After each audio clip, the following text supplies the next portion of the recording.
Salut, moi c'est Lucie et bienvenue sur ma chaîne d'astuces d'anglais. Alors, comme promis dans ma dernière vidéo, dans celle-ci, on va voir la différence entre say et tell, puisque ces deux verbes peuvent être traduits par dire.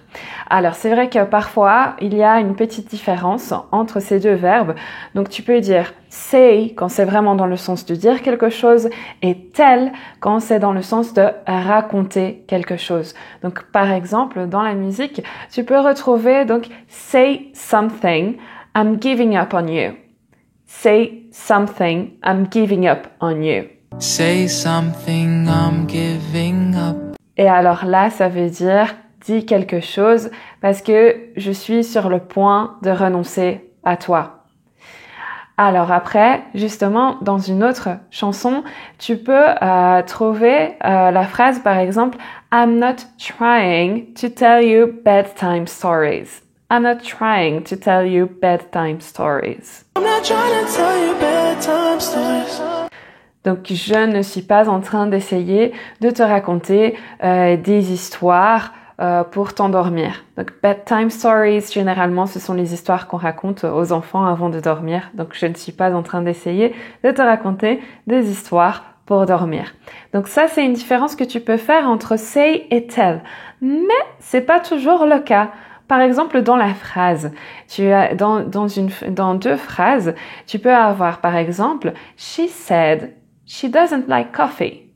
She said she doesn't like coffee.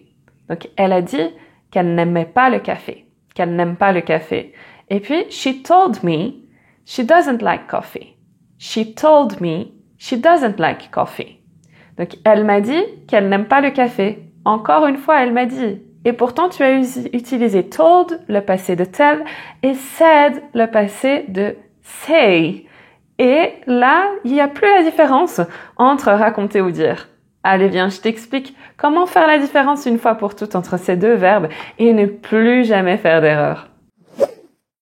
Fais bien attention à ces deux phrases. Donc, she said, she doesn't like coffee. She told me, she doesn't like coffee.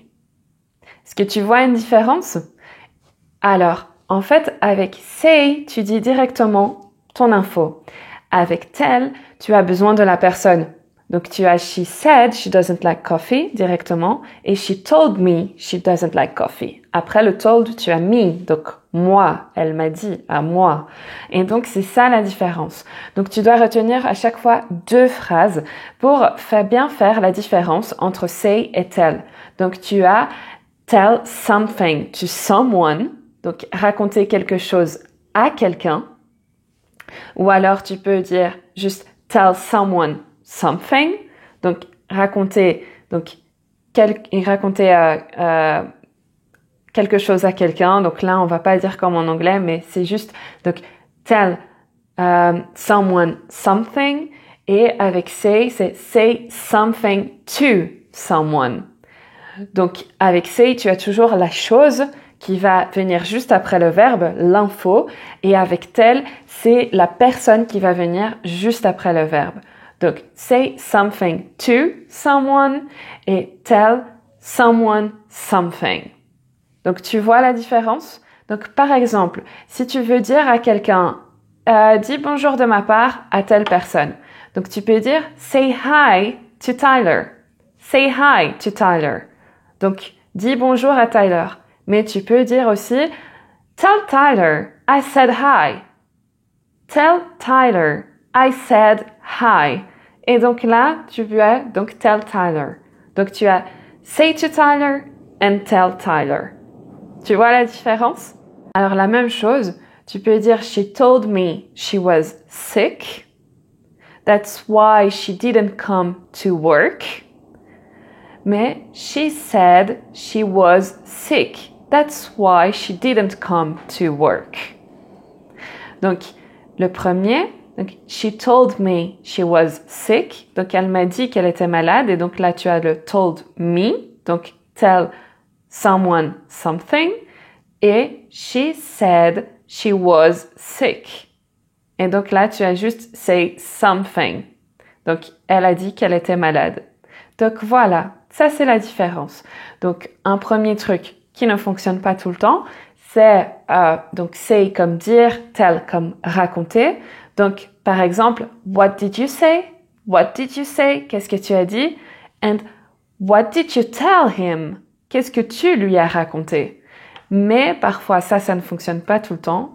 Et le truc grammatical qui fonctionne toujours, c'est say something, donc dire quelque chose, et tell someone something. Et donc, tell toujours avec la personne.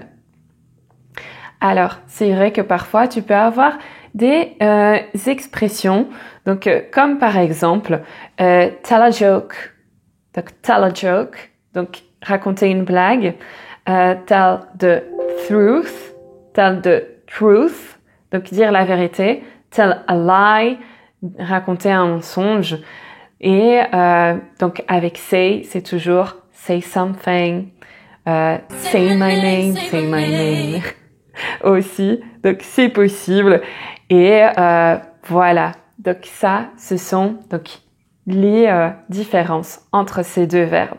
La prochaine fois, je t'expliquerai la différence entre speak et talk, puisque tous les deux veulent dire parler. Et du coup, quand utiliser talk et quand utiliser speak. Donc ça, c'est pour la prochaine fois. Alors, inscris-toi ici pour ne pas perdre cette autre astuce.